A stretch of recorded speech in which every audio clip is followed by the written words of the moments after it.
Good morning, guys.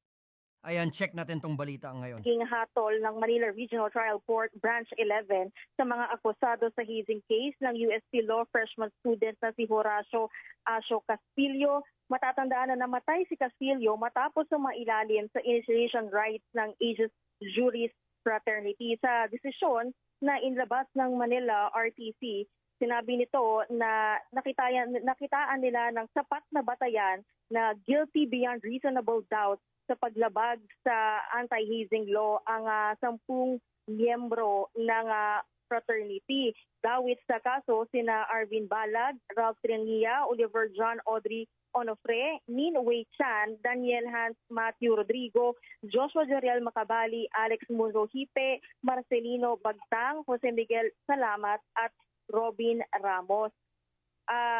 Ruth, kasama rin dito reclusion perpetua o 40 taon na pagkakakulong ang parusa sa kanila at pinagbabayad din sila jointly ng higit 461,000 pesos bilang damages para dun sa mga expenses na ginastos ng pamilya Castillo para nga dito sa kaso. Meron din silang mga iba pang amount na nire-require yung court na ipabayad dito sa mga accused. No? Inihintay lang natin yung kopya nung papel at ito nga nung nakausap natin yung mga magulang ni Asio Castillo na natutuwa sila na nakuha na nila yung kanilang inaasam na hustisya. Pero gayon pa man, umaasa sila sa pamunuan ng University of Santo Tomas na dapat ay maging accountable pa rin daw yung mga tao na nandoon na nag-allow nitong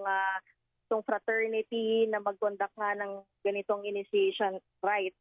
So kanina before pa sumalang yung promulgation, talagang hopeful itong pamilya Castillo at talagang mixed yung emotions nila at nung nakita rin natin nung lumabas yung mga accused, talagang kita sa mga mukha nila na talagang very down sila at may ilang kaanak din ng mga accused na naging emotional at naiyak nga doon sa desisyon ng korte. Yan muna ang latest update dito. Balik sa inyo, Ruth.